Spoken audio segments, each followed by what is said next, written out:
जब जी में आवे तब आतंकवादी कह के जेल में डाल दीजिए, कोई पूछने वाला नहीं है। बलियावी अगर बोल दे तो दिल्ली से लेकर पटना तक डिबेट होता है, दिल्ली से लेकर पटना तक भौचाल आता है और लोग कहते हैं साहब बलियावी ने भड़काऊ बात की। माफ करना, बलियावी या बलियावी की जमात या इस्लाम ने भारत के किसी मैदान में किसी के कत्ल के लिए तलवार नहीं बांटा है, लेकिन इसी शहर में लोगों ने तलवार भी बांटी है। लेकिन हम नबी के गुलाम हैं, नफरत को नफरत से नहीं मिटाते हैं, नफरत को मोहब्बत से। बेशक जहां जमाना जुल्म का चिराग जलाएगा वहीं हम मोहब्बतों के छप्पर लगाएंगे। यह हमारी पहचान है, यह हमारी शनाख्त है। लेकिन अफसोस गैरों से नहीं, अपनों से, जमाने से नहीं, अपनों से। याद रखना, जिस कौम को दुनिया का बड़ा से बड़ा हुक्मरान ना खरीद सका, ईमान वाला है तो उसको कोई हुकूमत नहीं खरीद सकती है।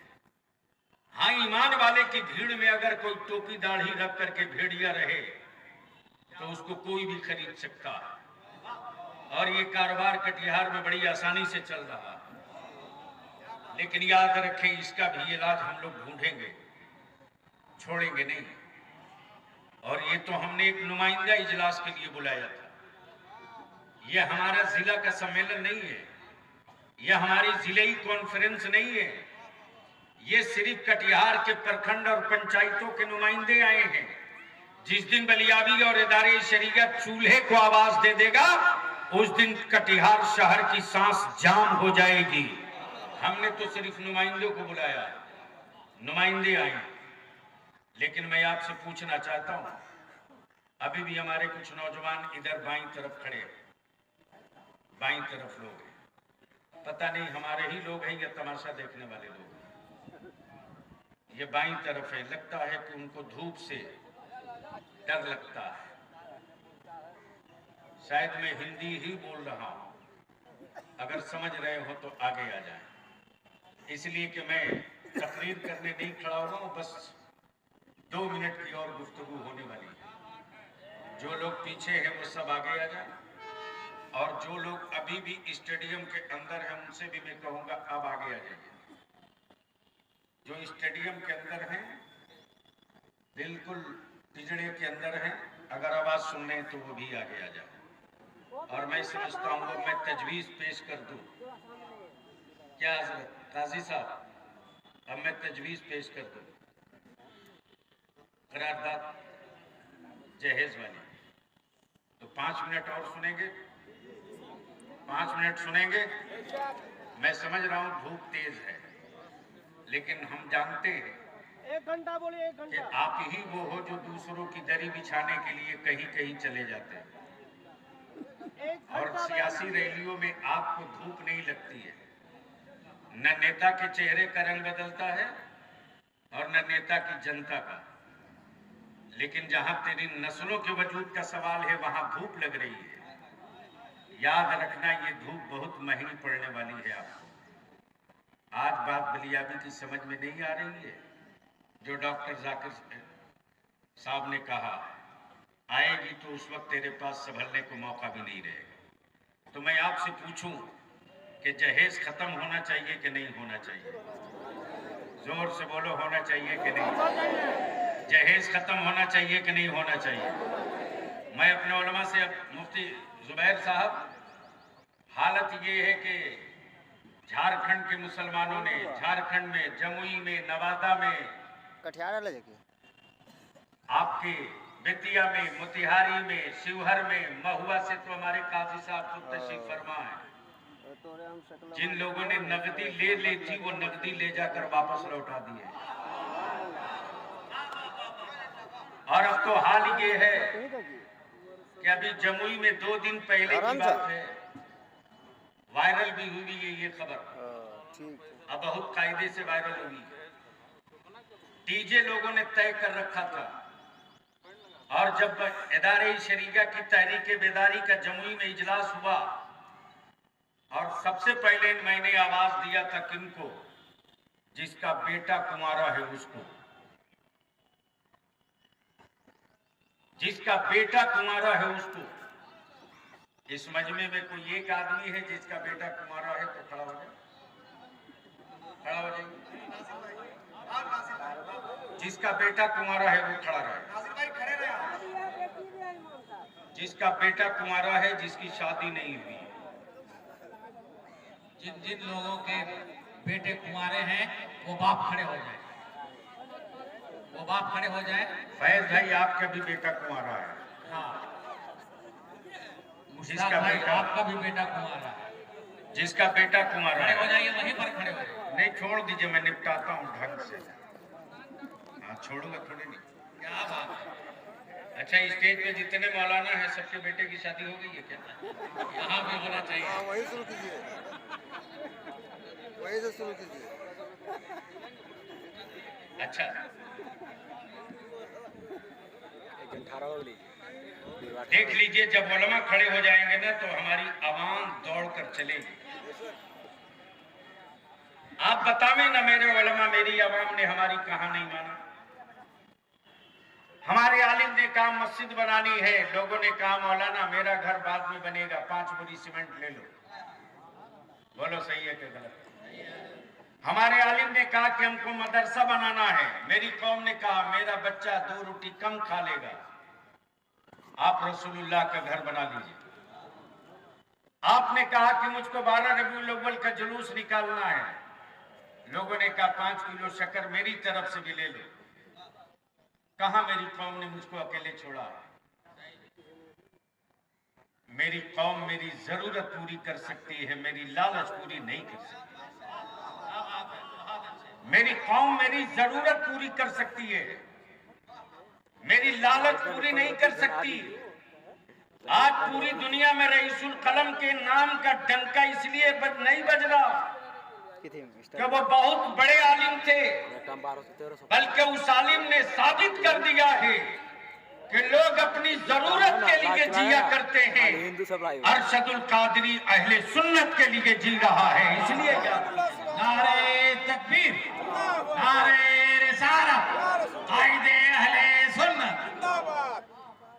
आज हमारे मुआशरे की बेटियां डॉक्टर अमजद साहब,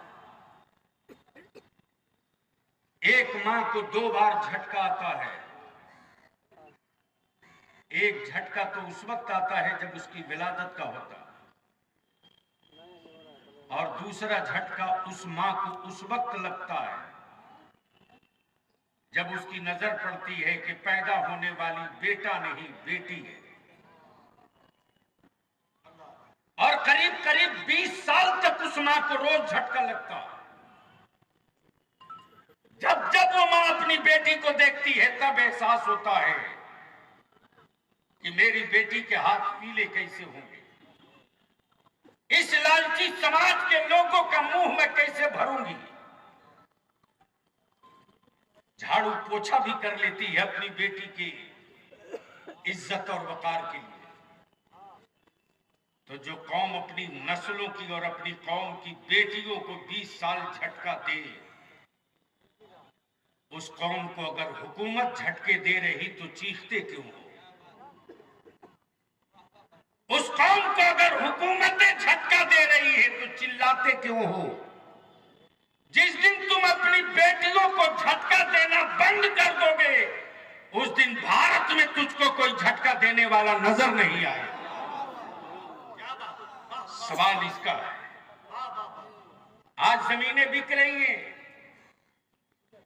और ये जमीन इसलिए नहीं बिक रही कि जमीन बेचकर कोई अच्छा मकान बना रहे हो या कारोबार कर रहे हो, बल्कि जमीन बेच करके तुम बिरयानी खा रहे हो। मैं पूछता हूं, बलियाबी आज से कटिहार में नहीं आ रहा। बलियाबी उस वक्त कटिहार आया है मौलाना अब्दुल वाजिद साहब,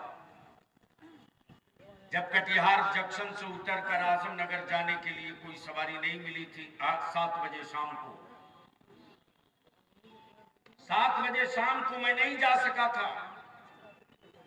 मजबूरन उस जमाने में मैंने 700 रुपये में जीप रिजर्व किया था। और वो टुन्नी दिगी बार सुई होते हुए तब मैं गया और सुबह सवेरे उस वक्त पहुंचा हूं मैं जब जलसा खत्म हो गया था, ट्यूबलाइट खोली जा रही थी और सिर्फ इसलिए पहुंचा था कि कोई ये न कहे बलियाबी वादा करके नहीं आया। जब मैं पहुंचा तो ट्यूबलाइट जीत देख करके लोगों ने कहा बांधो अब खुलेगा नहीं, बलियाबी आ रहे हैं और फिर दिन में प्रोग्राम हुआ। आज वो कौन सा इलाका है जहां रात को चारों तरफ पुल पुलिया सब बन गया, लोग आते जाते हैं, अब कोई दिक्कत नहीं। मैं पूछता हूं बता मेरे भाई, बैलगाड़ी से हम लोगों के बाप दादा सफर किए, बैलगाड़ी से माएं और दादियां रुखसत होके अपने घर आई, लेकिन किसी बुजुर्ग ने अपनी जमीन नहीं बेचा, किसी बुजुर्ग ने अपनी जमीन का हिस्सा टुकड़ा नहीं बेचा। नमक रोटी चटनी रोटी खा के जी लिया लेकिन जमीन नहीं बेचा। आज जमीनें क्यों बिक रही है? इसलिए कि दामाद को 5 लाख रुपया देना है। आज जमीनें क्यों बिक रही है? इसलिए कि दामाद को मोटरसाइकिल देना है। हम अपने उलमा से अपील करेंगे, मत घबराइए और परेशान मत होइए। कोई मस्जिदों का मतवल्ली और सिगरेटी हो सकता, माज़अल्लाह रज़्ज़ाक नहीं हो सकता। आप इस पर समझौता मत कीजिए, कतई मत समझौता कीजिए।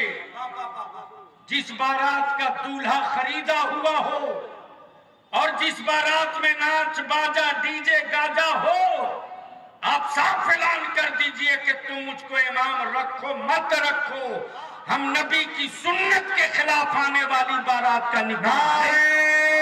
तकबीर, नारे रिसालत। कोई क्या कर लेगा जी? क्या कोई कर लेगा? बहुत करेगा तो कहेगा मौलाना आप इमामत छोड़ दीजिए, छोड़ दीजिए। इमामत के मुसल्ले से रोजी नहीं चलती। मुझे मालूम है कि मेरे आलिमों को कौम क्या देती है। ये तो जज्बा है मेरे आलिमों का और दीन का दर्द है। जो मेरा आलिम फाके से भी रह लेता और भूखे भी रह लेता है, लेकिन कभी शिकवा और शिकायत नहीं करता। ये जज्बा है। कौम की गालियां भी सुनता लेकिन मदरसे और मस्जिद की तामीर के लिए पीठ पर सीमेंट की बोरी भी उठा लेता। ये मेरे आलिमों की देन है। हर चीज बर्दाश्त करता है सिर्फ इसलिए कि मुस्तफा के दीन की बका की जरूरत है। अच्छा, एक आखिरी बात अर्ज कर दूं मुफ्ती हसन साहब। मान लीजिए ये लोग 5 लाख 10 लाख और एक बाइक एक कार क्यों देते हैं? डॉक्टर साहब इसीलिए ना देते हैं कि लड़के वाले का मकान अच्छा है, एसी है, टाइल्स है, मार्बल है, ग्रेनाइट है, नौकरी में है, यही सोच के देते। मान लो मुसलमानों, तुमने 5 लाख रुपया और एक 4 चक्का या बाइक देकर बेटी की शादी कर दी, ये सोच करके कि बेटी बड़ी सुख और बड़ी चैन से रहेगी।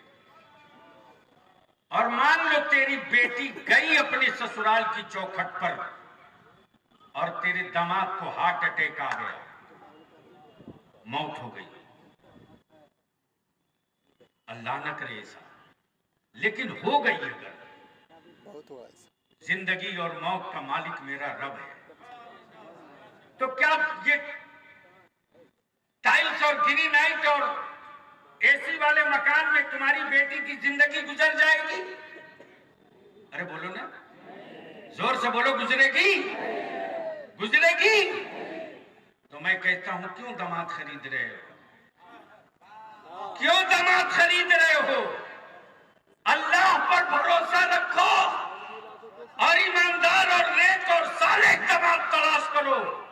तेरी बेटी के मुकद्दर में अगर हवेली होगी तो वही गरीब दामाद तेरा बढ़िया मकान भी खड़ा कर देगा।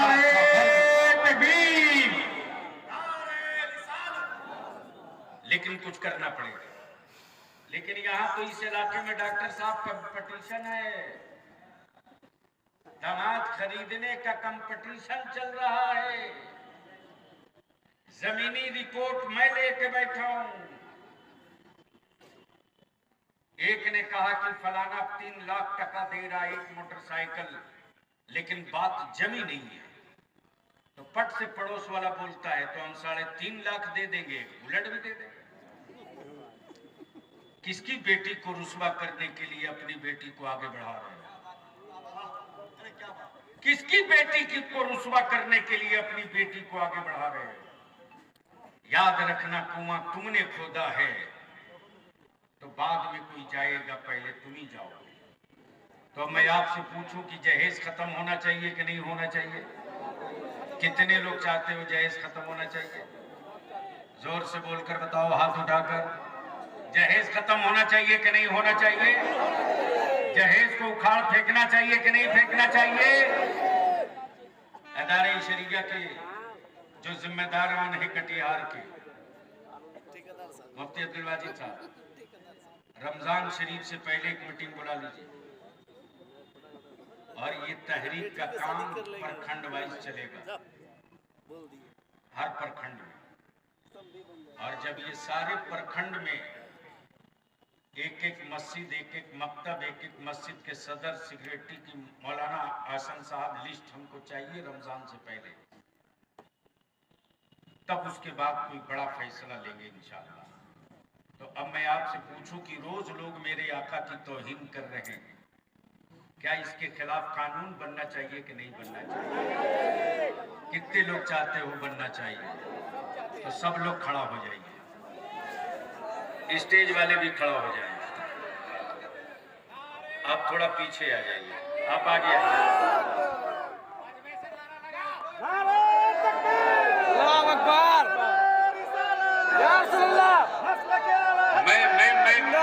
मैं जितना पूछूं उतने का जवाब देना। नामूसे रिसालत पर कानून बनना चाहिए कि नहीं बनना चाहिए? मेरे नबी के खिलाफ जो कोई बकवास करे उसे जेल जाना चाहिए कि नहीं जाना चाहिए? किसी भी मजहब के, किसी भी धर्म के, किसी भी मजहब के महानुभाव को कोई बेआबरू करे तो ऐसे लोगों पर देशद्रोह का मुकदमा होना चाहिए कि नहीं होना चाहिए? बेकसूर बगैर जुर्म बताए हुए जो मेरे बच्चों को जेल की सलाखों में आतंकवादी कह के डाल रहे हैं, ऐसे सरकारी पदाधिकारियों के खिलाफ कानून बनना चाहिए कि नहीं बनना चाहिए? आज उर्दू दम तोड़ रही है, उर्दू टीचरों की बहाली होनी चाहिए कि नहीं होनी चाहिए? आज जो हमारे मदरसे 2462 जुमरे में आते हैं, बहुतों का पेमेंट हो रहा, बहुतों को फंसा हुआ है, क्या उनको पेमेंट होना चाहिए कि नहीं होना चाहिए? होना चाहिए कि होना चाहिए? आखिर में मैं आपसे एक बात और पूछ लूं इसी पर कि आज जो पूरे मुल्क में हालात हैं, कोई तलवार बांट रहा है, कोई कत्ल आम का पैगाम दे रहा है। ईमान से बोलो, मोहब्बत के साथ अपना देश बचाना चाहिए कि नहीं बचाना चाहिए? नफरत का जवाब मोहब्बत से देना चाहिए कि नहीं देना चाहिए? तो फिर आखिर में यही 5 सवाल हैं। इस वक्त मॉब लिंचिंग आम है, हुआ अभी राजस्थान में, जिंदा जला दिए गए मेरे बच्चे। और जिस पार्टी के गुंडों ने जलाया है उस पार्टी का नेता कहता है मैं बीफ खाता हूं।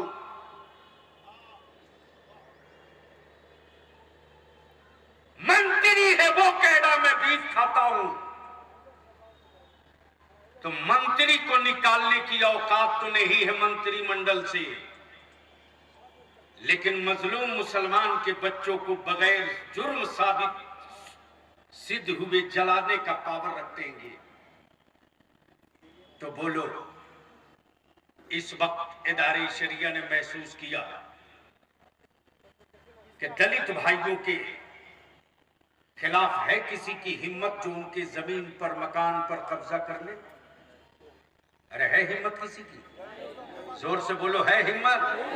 कोई कर सकता है? कोई गाली दे सकता है?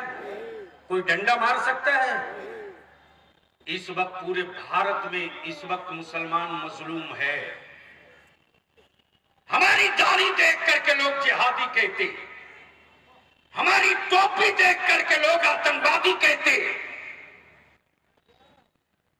इन गुंडों के खिलाफ कोई कानून बनना चाहिए कि नहीं बनना चाहिए? जोर से बोलो, इनको सजा मिलनी चाहिए कि नहीं मिलनी चाहिए?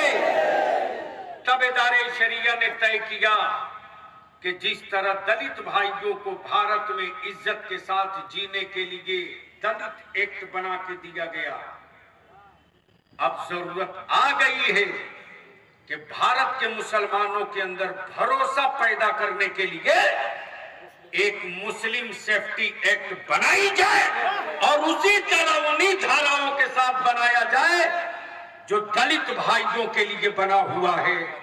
तो बोलो, मुस्लिम सेफ्टी एक्ट होना चाहिए कि नहीं होना चाहिए? जहेज खत्म होना चाहिए कि नहीं चाहिए? नबी के नामूस पर कानून बनना चाहिए कि नहीं बनना चाहिए?